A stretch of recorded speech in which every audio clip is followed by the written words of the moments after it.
Hello and welcome. You're watching the Tov Jewish News channel.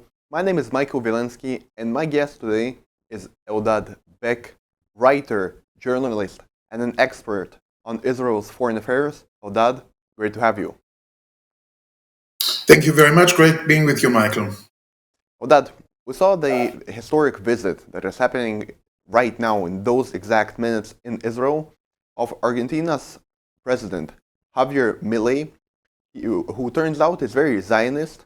He came to Israel, and it was a very shocking visit because not many pro-Israeli presidents are in South America. And I want to ask you, does it indicate that South America is a land of opportunities for Israel's diplomatic efforts in the future? Well, it's an excellent question because Israel has neglected South and Central America for a very long time. And actually, what we have been seeing in recent decades in these very strategic, important areas is the strengthening of one hand, the presence of Iran and Hezbollah in different countries, and we will come back later to that, because it's extremely important in the battle that is going on, the war that is actually going on behind and in front of the scenes between Israel, Iran, and the allies of Iran. And on the other hand, through the very important Arab immigration to South and Central America, we have been seeing a very active pro-Palestinian presence. If you take, for example, the case of Chile, you have there the biggest exiled Palestinian community in the world, about 500,000 persons, and this presence had a very negative influence on the, mainly in recent years, on the relations between Israel and Chile, to the point that I wouldn't be surprised if the war in Gaza would go on with numbers of casualties that we have, that Chile would go after other countries in South and Central America and would hold its relations with Israel. Now, Argentina itself has a very, very problematic history regarding, first of all, relations with the Jewish world, and then with the State of Israel. I do remind in this context that after World War II, Argentina gave asylum to many, many Nazi criminals. Not only Argentina, but Argentina was definitely the first country. Adolf Eichmann was captured in Argentina, if I'm correct, right? Absolutely. That's the reason why Eichmann was captured in Argentina.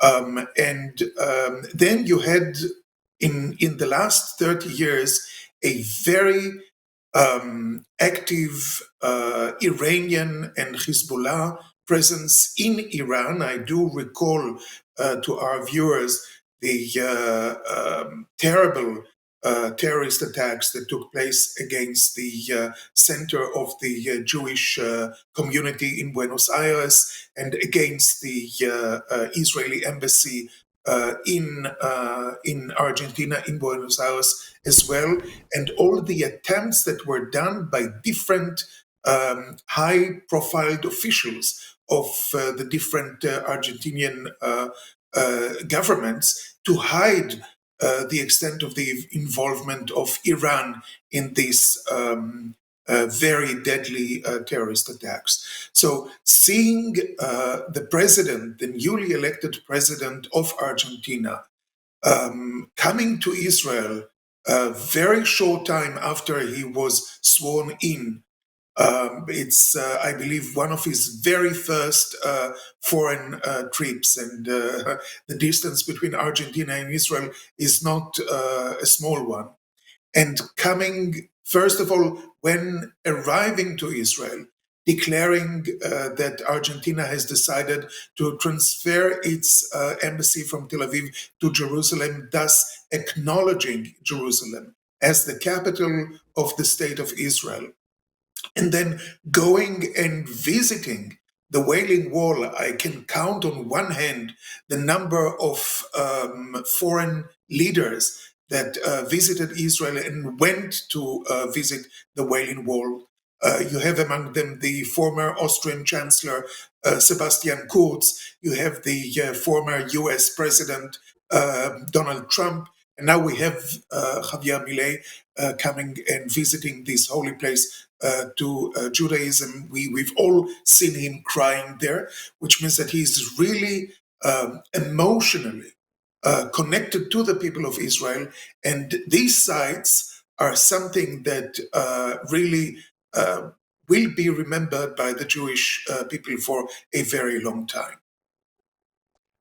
If right now Israel will concentrate on improving its diplomatic relations with South America, what opportunities are there for Israel? Why is this part of the world so critical in your view? Well, first of all, because it's a very important area in the world, and the Christian religion is playing an important role in this area, and therefore we have to remind all the believers in Southern and Central America that Jesus was a Jew and not a Palestinian. Nowadays, we have more and more Christians pretending that Jesus was a Palestinian and therefore taking the side of the so-called poor Palestinians. Now, this also has a big effect on what's happening in North America, mainly in the United States, because this is the backyard of the United States. And we cannot afford ourselves that this strategic important area would fall into the hands of Iran and its allies. I remind you that unfortunately there is a very strong battle between the left and the right in this continent. And the left as a whole has taken the anti-Israeli position, thus enabling Iran, Hezbollah, and also the Palestinians to use their territories in order to lead the fight against Israel and against its ally America. You have the very problematic situation of the drug markets in those countries, which is actually bringing a lot of money to the Iranians and to the Hezbollah, and thus also destabilizing the situation in the United States and in other countries in South and Central America.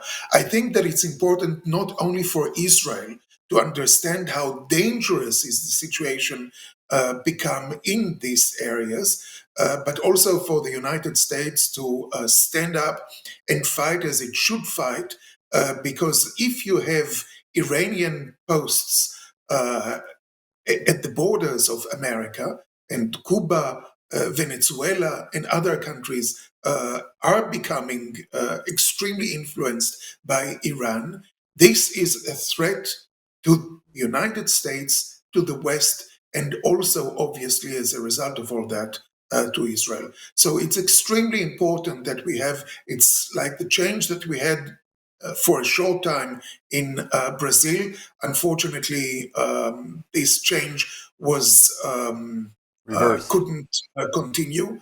And now we have again President Lula, who is extremely anti-Israeli.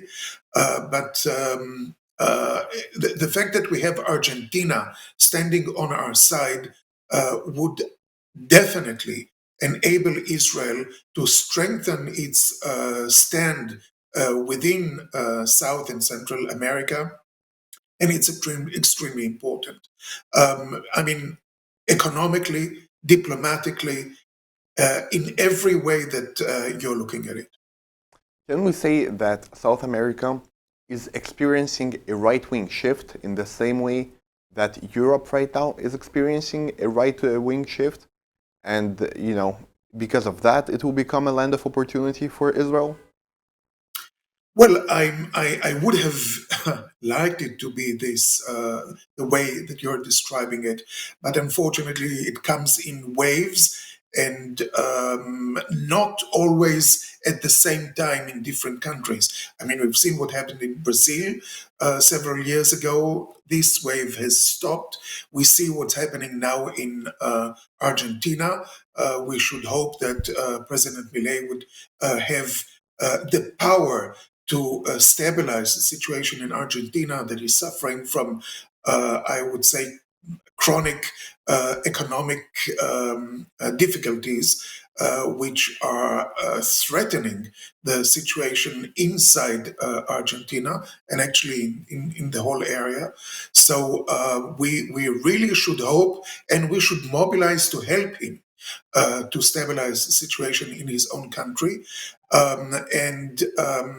believe that it's like it's not only for Israel good news, also for the Jewish community in Argentina, which is one of the most important in South America, to have such a president in a country that is known for its anti-Semitic past and present is like a blessing from God, and we really should hope that President Milei would be able to stabilize the situation in his own country. And maybe this way stay longer as president. Eldad, I want to thank you for sharing your insight with us. Always great to have interviews with you. Thank you very much, Michael. I want to also thank all of our viewers that saw this interview on Israel's relations with Argentina and the rest of South America. Please don't forget to subscribe to us on all our social media platforms and on YouTube especially. Thank you again. Have a great day.